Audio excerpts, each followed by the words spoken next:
বন্ধুরা, আজকে আমি তোমাদের সামনে একটা নতুন ইন্টারভিউ ক্লাস নিয়ে এলাম। আজকে এখানে আমি 6টা থেকে 7টা ইম্পর্টেন্ট প্রশ্ন নিয়ে এসেছি, যেগুলো ইন্টারভিউতে তোমাদেরকে জিজ্ঞেস করা যেতে পারে এবং এখান থেকে অনেক কিছু নলেজ তোমরা কিন্তু পাবে। তো বেশি সময় না নিয়ে তাড়াতাড়ি চলো ক্লাসটাকে শুরু করা যাক। আজকের 1 নম্বর প্রশ্ন কি বলছে দেখো। 1 নম্বর প্রশ্ন বলছে, which is the minimum length of hook. Minimum length of hook জিজ্ঞেস করছে, মানে ধরো এই ধরো একটা স্ট্র্যাপ রয়েছে, এরকম থাকে। তো এখানটায় আমরা কি করি, এই জায়গাটায় আমরা এইভাবে 135 ডিগ্রি অ্যাঙ্গেলে, কত 135 ডিগ্রি অ্যাঙ্গেলে আমরা কি করি, হুক প্রোভাইড করি। কিন্তু আমাদের প্রশ্ন হচ্ছে এই যে হুকটা, এই হুকের এই যে লেন্থ, এই লেন্থটা কত সেটা কিন্তু আমাদেরকে জিজ্ঞেস করেছে। অ্যাজ পার কোড কি বলছে, অ্যাজ পার কোড বলছে 65 mm হবে। কি না, লেটেস্ট যে রিভিশন হয়েছে সেখান থেকে, ঠিক আছে। 75 mm আগে হতো, কিন্তু সেটা চেঞ্জ হয়ে 65 mm কিন্তু হয়ে গেছে। তাহলে আমাদের কারেক্ট অ্যান্সার হয়ে যাবে কত, 65 mm। দেখো, পুরনো কোর্টে যা আছে, যেহেতু লেটেস্ট রিভিশন স্কোর যে এসছে সেটার হিসেবে কিন্তু আমাদের চলতে হবে। যদি তোমরা 75 mm যদি করে দাও, তাহলে সেটা কিন্তু রং অ্যান্সার কিন্তু হয়ে যাবে। সুতরাং তোমাকে কি করতে হবে, এই 65 mm যেটা লেটেস্ট সেটা কিন্তু তোমাকে মাথায় রেখে চলতে হবে। চলো এরপরে আমরা যাব দ্বিতীয় প্রশ্নের দিকে। দ্বিতীয় প্রশ্ন কি বলছে দেখো। সেকেন্ড বলছে, factor of safety for steel আর factor of safety of concrete. তাহলে আমাদের স্টিলের ক্ষেত্রে ফ্যাক্টর অফ সেফটি কত সেটা জিজ্ঞেস করেছে, আর কংক্রিটের ক্ষেত্রে জিজ্ঞেস করছে। আমরা জানি যে কংক্রিটের ফ্যাক্টর অফ সেফটি বেশি, কার থেকে না স্টিলের থেকে। তাহলে বেশি মানে কত না, কংক্রিটের ফ্যাক্টর অফ সেফটি আমরা যেটা জানি সেটা হচ্ছে 1.50, আর স্টিলের ছোট মানে কত 1.15, তাই তো। আর সিসি যখন আমরা করি রেনফোর্সমেন্ট সিমেন্ট কংক্রিট, সেক্ষেত্রে কিন্তু এটার উপরে আমরা খুব ডিটেলসের সাথে সাবজেক্টের সময় আলোচনা করেছি, এবং গুপ্তাগোতা বইটা যখন আমরা সলিউশন করি তখন কিন্তু এটা সম্পর্কে আমরা আলোচনা করেছি। তাহলে স্টিলের ফ্যাক্টর অফ সেফটি হয়ে যাচ্ছে 1.15, আর কংক্রিটের ফ্যাক্টর অফ সেফটি হয়ে যাচ্ছে কত 1.50। চলো এরপরে আমরা 3 নম্বর প্রশ্নের দিকে যাব। 3 নম্বর প্রশ্ন কি বলছে দেখো। 3 নম্বর প্রশ্ন বলছে, ইয়ং মডিউলাস অফ স্টিল। স্টিলের ইয়ং মডিউলাস মানে আমাদেরকে কি বের করতে বলছে, ইএসটা জানতে চাইছে। তাহলে ইএসের ফর্মুলা আমরা কি জানি, ইএস হচ্ছে 2 × 10⁵ নিউটন পার মিলিমিটার স্কোয়ার। বহুবার আলোচনা করেছি তোমাদের সঙ্গে এই প্রশ্নটা নিয়ে, শুধু ইন্টারভিউ সেশানে না, যখন আমি প্রিভিয়াস ইয়ারের কোশ্চান করাই স্ট্রেংথ অফ মেটেরিয়ালের, সেখানে কিন্তু আমি এটা সম্পর্কে বহুবার আলোচনা করেছি, এবং এর রিলেটেড যে কটা রয়েছে সবগুলো কিন্তু ওখানে কিন্তু আমি তোমাদের সামনে আলোচনা করেছি, ঠিক আছে। চলো এরপরে আমরা নেক্সট 4 নম্বর প্রশ্নের দিকে যাব। 4 নম্বর প্রশ্ন কি বলছে দেখো। 4 নম্বর বলছে, factor on which development length depends. মানে ডেভেলপমেন্ট লেন্থটা ডিপেন্ডস করছে কোথায়, আমরা যে ডিপেন্ড করি সেটা ডেভেলপমেন্ট লেন্থ মানে কি, এলডি। এই যে এলডিটা আমরা দিই, সেটা এই এলডিটা কার কার উপরে ডিপেন্ড করে, ঠিক আছে। সর্বপ্রথমে তোমাদেরকে বলবো এলডি জিনিসটা কি। ধরো এই রয়েছে একটা কলাম, এই রয়েছে একটা আমাদের কলাম। তো আমার কি করছে না, এখান থেকে এইভাবে ধরো একটা বিম এসছে, এইভাবে বিম এসছে। তো আমরা কি করব, মাঝখানে তো আমাদেরকে তো বার প্রোভাইড করতে হবে, এভাবে তো বার করে এখানটায় আমরা এল হুক করে এইভাবে নিয়ে চলে আসি। ব্যাপারটা হচ্ছে দেখো, এই যে কলাম এল হুক যেখানে শেষ হচ্ছে, এইখান থেকে কলামের এই যে ইএন পয়েন্ট, এই যে পোর্শনটা, এই পোর্শনটাকে আমরা কি বলি বলো তো, এলডি মানে ডেভেলপমেন্ট লেন্থ। তো এই যে এলডিটা মানে ডেভেলপমেন্ট লেন্থ যে আমরা দিচ্ছি, এই ডেভেলপমেন্ট লেন্থটা কার কার উপরে ডিপেন্ড করে সেটা কিন্তু আমাদেরকে জিজ্ঞেস করছে।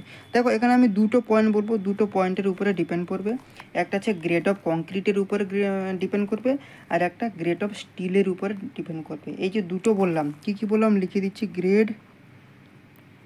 গ্রেড অফ কংক্রিট,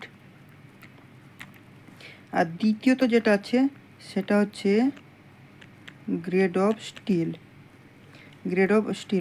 এই যে দুটো, ঠিক আছে, এই যে দুটোর উপরে কিন্তু লক্ষ্য রেখে ডেভেলপমেন্ট লেন্থ কিন্তু আমরা প্রোভাইড করি, ঠিক আছে।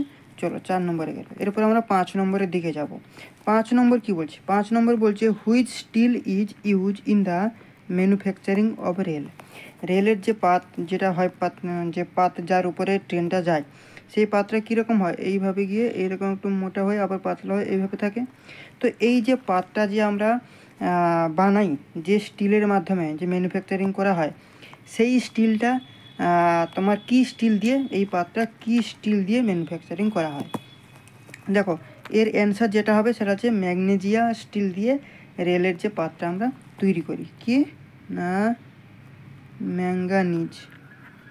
Manganese still. এই ম্যাঙ্গানিজ স্টিল দিয়ে কিন্তু রেলের পাতটা কিন্তু আমরা তৈরি করি। চলো এরপর আমরা 6 নম্বর প্রশ্নের দিকে যাব। 6 নম্বর প্রশ্ন কি বলছে, purpose of frog in brick. ব্রিকের যে ফ্রকটা যে থাকে সেটা কী পারপাসের জন্য আমরা প্রোভাইড করি। দেখো অ্যাকচুয়ালি ব্রিকটা কীরকম দেখতে হয় সেটা আমি তোমাদেরকে দেখাচ্ছি। এই রকমের টাইপের ধরো আমাদের একটা ব্রিকটা হয়, ব্রিক, ঠিক আছে। এই রয়েছে আমার একটা ব্রিক, ঠিক আছে, এই রয়েছে আমার ব্রিক, এবং ব্রিকের মাথায় এখানে দেখবে একটা ছোট্ট এইভাবে কিন্তু একটা ইয়ে থাকে, ঠিক আছে। তো এই যে পার্টটা, এই পার্টটাকে আমরা কি বলি না ফ্রক। এর ডাইমেনশান কত হয়, 100 × 40 × কত 10 থেকে 18 বা 10 থেকে 20, ঠিক আছে, মিলিমিটার। তো এই যে ফ্রকটা আমরা প্রোভাইড করি সেটা কিসের জন্য?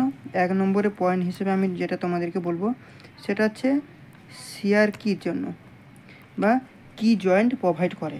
কার মধ্যে না, দেখো শিয়ার কি বা কি জয়েন্টের জন্য তো প্রোভাইড করা আছে, কিন্তু ব্রিক আর মোটরের মধ্যে কিন্তু বন্ডও কিন্তু প্রোভাইড করে। কি ব্রিক অ্যান্ড মোটরের মধ্যে বন্ড প্রোভাইড করছে, বন্ড প্রোভাইড করা হচ্ছে এই ফ্রকের কাজ। তো সেই জন্য কিন্তু দেওয়া হয়, এবং যে কোম্পানি বানায় তার তো একটা ব্র্যান্ড তো থাকে, সেই ব্র্যান্ডের নামও দেওয়া হয়। এবং যখন আমরা কংক্রিটটা মোটরটা যখন এখানে দিই, এর উপরে আবার যখন ব্রিক দেব তখন সেক্ষেত্রে কি জয়েন্ট প্রোভাইড হবে এবং ব্রিক আর মোটরের মধ্যে বন্ড প্রোভাইড করে, ঠিক আছে। এই কটা ইনফরমেশান আমাদেরকে এই ফ্রক থেকে জানতে হবে।